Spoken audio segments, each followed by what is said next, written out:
Last week, we started on our new holiday series with the Christmas story. And we began to openly question everything we know to have been told to us about the birth story of Jesus. We continue that today because we are on a 360-degree circle of exploration about what is the Christmas story, who are these characters that are involved, and why are they important to me in my life today. And so we go through this process because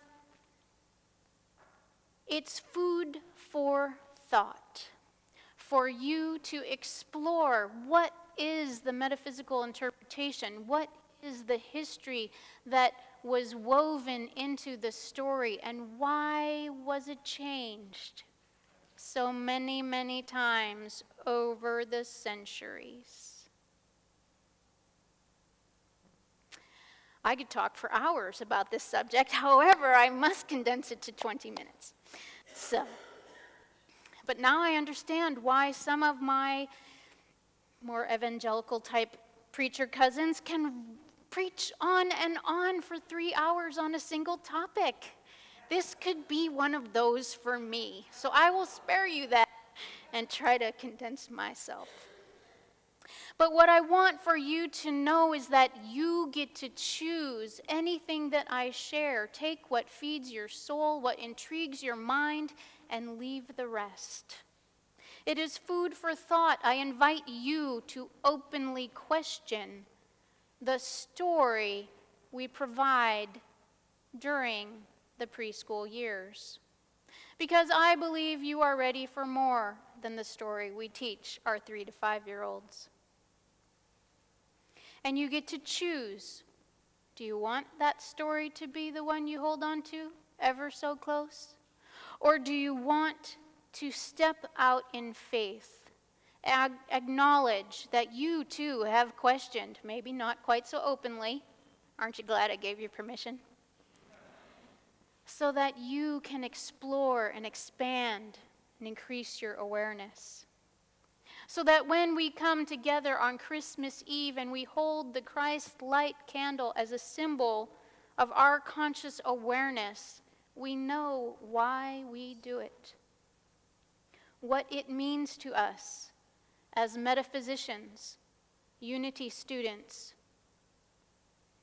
attached to the philosophy of New Thought. So last week we started our exploration by visiting the work of the prophets. The challenge comes when you read all the work of the prophets, and in my office I have books all over me, around the desk and on the floor. Rob is terrified to come in my office at home. But I'm fascinated because all of these stories of the prophets contradict one another. And so regarding what you want your Messiah to be, it depends on which one of the prophets they're going to choose to focus on. So regarding the who, what, when, where, and why this particular Messiah was chosen, we know that all of the hundreds of stories written covered at least a couple hundred years. And we know that those stories, those prophecies were written by many different individuals. For those of you not here last week, I do want to speak to what is Unity's official statement of Bible study. The Unity co-founders, Charles and Myrtle Fillmore, studied the Bible as history and allegory and interpreted it as metaphysical representation of humankind's evolutionary journey toward spiritual awakening. In addition, Unity recognized that the Bible is a complex collection of writings compiled over many centuries, and we honor the writings as reflecting the understanding and inspiration of the many different writers at the time they were written. The Bible continues to be a valuable resource for us. And so we in Unity know that the Bible is our story, humankind's story of our relationship to what we understand God to be. Last week we talked about the Christ, what it is to understand the Christ, what the Christ energy is, what the presence can be, and how to show up in the world as it. This week we focus on Joseph, wrong J word. We're not focusing on Joanne, so we must be focusing on Joseph. All the while, when we focus on our Bible stories, we know at a deeper level this is a part of our story, my story, your story, humankind's story. It is absolutely not a historical account, the Scriptures. In fact, the only historical account that we can trust to be true is that the writings, each and every century, shifted.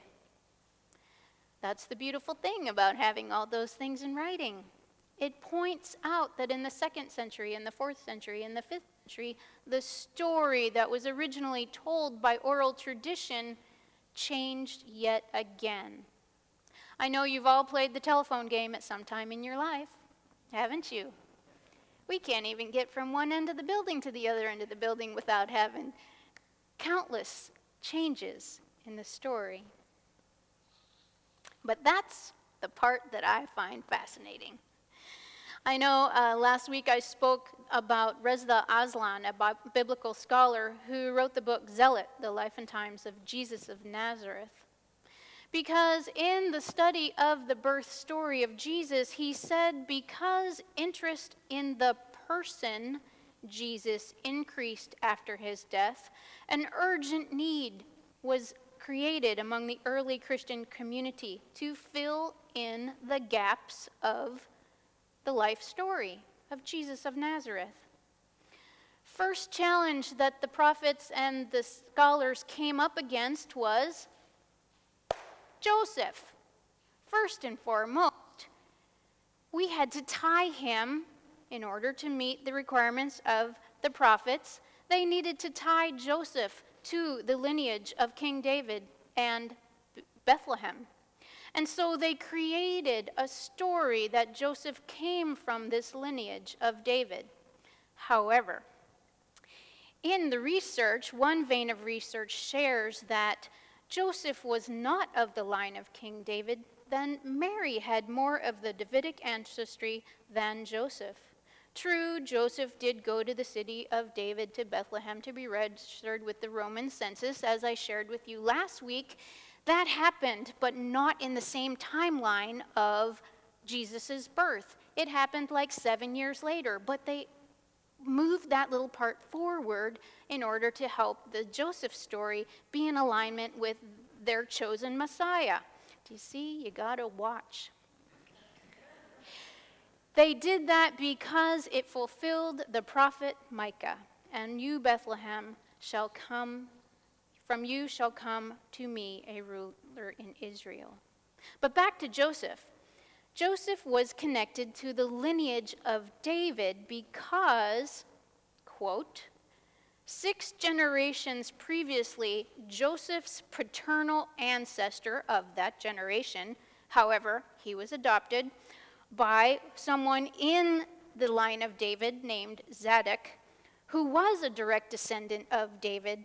Hence, Joseph was now being accounted as the house of David. Did you follow all of that? Okay. Our Hollywood writers could really take some lessons from doing some scriptural study, because in both Luke and Matthew, these 2 gospels declare that Jesus was not begotten of Joseph, but by the power of the Holy Spirit, while Mary was still a virgin, in fulfillment of the prophecy. In mainstream Christianity, Jesus is regarded as being the literal and only begotten Son of God, while Joseph is regarded as his adoptive father. So, in reality, we've got the adopted son of a 6th generation out adopted son mysteriously connected to the line of David. Does that make any sense to you? No, it didn't make any sense to me. Wait till we get to Mary. Oh my goodness. That's why I could do 3 hours on this stuff. Because I, in my novice biblical research, have found 6 places where these prophets get the story all jumbled up and they're borrowing from this story to weave into that story, and we've not even gotten into the other cultures around the world that also have a virgin birth story. Because there's plenty of those as well. Christianity borrowed from, that's another sermon. So anyway, in the scholarly studies to resolve the issue of the adopted son from the adopted 6th generation out in other individual who was adopted, they found that inconsistency. According to Jewish law, there was no adoption, which of course is the relevant law tradition according to Jesus as stated in Matthew chapter 23, not the Roman law tradition. So, even the law negated the story, but in an oral tradition of illiterate peasants, who's paying attention to the details? If Joseph was not the biological father, then his lineage, adopted or not adopted, does not apply. And so there's no provision in Jewish law for this to be altered. There's no law regarding adoption, and so one's natural biological father is one's natural biological father. And your mother's ancestry in that patriarchal society supposedly meant nothing. However, they did dig that up and they wove it together. But more on that next week. Oh, the tangled webs we weave. So in the 1st to 5th century, in a culture of illiterate persons using oral tradition, why would any of these things matter? It didn't. And it really shouldn't matter to us either, because it's not about whether or not the literal translation of the Bible makes sense. I can get so hung up there, which is why I'm sharing it with you. The people of the day did not question. And in the metaphysical study of the Bible, the essence of the story is the symbolism. The metaphysical meaning of beyond the physical. What is the essence of the character? Why is this person important? What philosophy did they carry towards their living and decision? How did they show up in the world? What actions outspoke their words? And so when we take to the story, knowing it's our story, your story and my story, about the awakening and the birth of the Christ, which is really the awakening and the birth of our personal, individual, spiritual awareness, we can sense that without Joseph, there would be no Mary, and there would be no baby Jesus. Let me explain. There could not have been a Mary had it not been for a Joseph. So it's important to know that as she gave birth to the Christ child, there needed to be a man of wisdom in order to balance the female essence of love. When you in your personal life are using wisdom and love to make your decisions, chances are very good you are coming from your innate divinity and your Christ presence, from your spiritual truth. So in the study of 12 powers, Joseph, Mary, are symbols of those 12 powers that we each were born with. And so in our process of spiritual awakening, we come to a place in our lives where we learn we must balance our masculine and our feminine. It has been said that the only true marriage is the masculine and feminine energies of you within yourself. From there, you can be strong and spiritually alert and in your integrity. So when we blend wisdom and love and live in the balance of those two symbols, we are Joseph and Mary combined, birthing our own Christ nature. So symbolically, Joseph played a vital role in the birthing of the Christ child. Spiritual understanding must be united with love, which is symbolized by Mary, in order for that creation, for that manifestation, for that birthing to take place. If you have something that you want to manifest in your life, you must use love and wisdom together, understanding and truth. So the inspiration of God in the form of an angel came to both Mary, representing love, and Joseph, representing spiritual understanding. And it's important to get that we must combine those two essences and energies. We must work together with ourself. Have you ever been at odds with yourself? Yes, I get you have. Me too. So when Joseph learned that Mary was with child, him being a righteous man, which in unity we interpret as meaning right thinking, not judgmental, but right thinking, meaning in alignment with God thought, he took the matter into his own private decision-making process. Don't forget that in Jewish law, Hebrew law at the time, he, the betrothed, had the right to stone this woman to death for her perceived adultery. And he chose not to do that. And this is why it is important in the Gospel of Matthew, it says that he took to handle this issue in private. Because based on his vision, his inspiration, his guidance from the angel of the Lord in his dream, he got his guidance, knowing that in some way it was his calling, his goal, his process to be involved in this situation, to be the divine protector, to be the one who shows Mary the understanding that she needed as a woman out of wedlock in this cultural time. And so Matthew makes a point of saying he would take a responsibility for the child regardless of who the child belonged to. He would not allow his emotions or his intellect to get in the way of his guidance, what he knew to be true. He showed in that behavior spiritual understanding. That it didn't matter how all of this came about, it didn't matter what the circumstances were, he knew that he needed to be obedient to his guidance and be there for her. He knew what he had to do.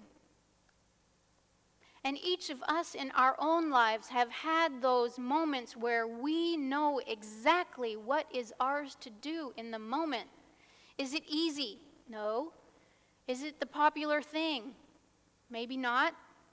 But do you not get with every core of your being that you must do that thing and answer that call? I'm sure each of you have had something happen to you in your lifetime that have called you to stand so solidly in your truth that you too have felt what Joseph felt. And so through prayer and meditation, we have the opportunity to come into our own spiritual understanding so that we know when circumstances in our lives fall upon our feet, we know what we are meant to do. We know what inner truth we need to stand steadfast in. And so I encourage you to ask yourself, when Spirit speaks to you, are you willing to take responsibility and act upon that guidance? Or do you need approval of the outer world in some way and will do the popular thing? Joseph didn't choose that. He took the unpopular path. He supported a woman that by law could have been stoned to death. And where would the world be had that happened? So when we get our guidance and we are solid that we know what we're supposed to be doing, regardless of how uncomfortable it may seem, I encourage you, follow your guidance. When we know deep within ourselves that it's something we must do, that we've been called to do, it will cause us to stand in our personal integrity. Not a word that we use much anymore, but it is the same as standing in our truth.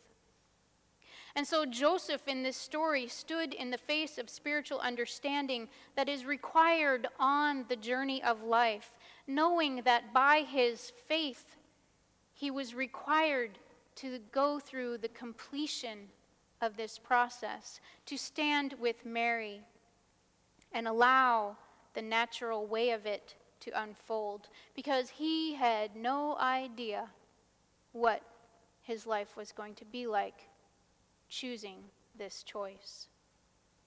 He did not get emotional. He did not act impulsively. He stood in spiritual understanding, trusting.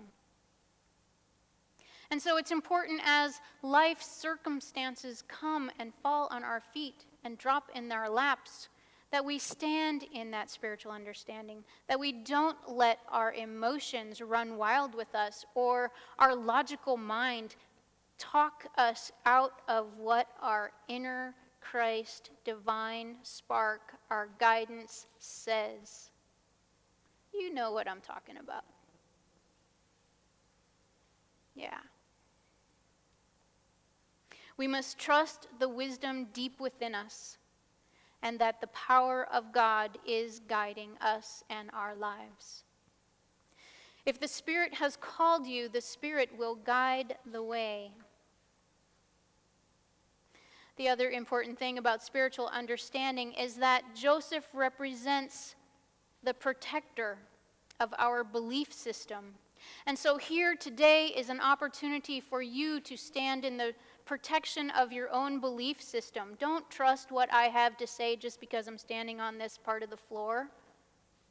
Allow your inner wisdom to guide you. Because I am putting a pin to the balloon of the Christ birth story that you were told when you were 3 years old. I'm holding the pin really, really close. I will pop the balloon, because that's the kind of girl I am. In a loving and joyful kind of way. So, we, like Joseph, must learn to stand in integrity and in strength in our belief system. Believe what you believe because it is your truth. It is your gut. It is your strength. Maybe different from mine. Maybe close. Maybe totally opposite. But if it's your truth, it's your truth. Joseph was not afraid to take steps outside of the societal norm so that he could honor his guidance. It was a statement of integrity and a statement of spiritual understanding.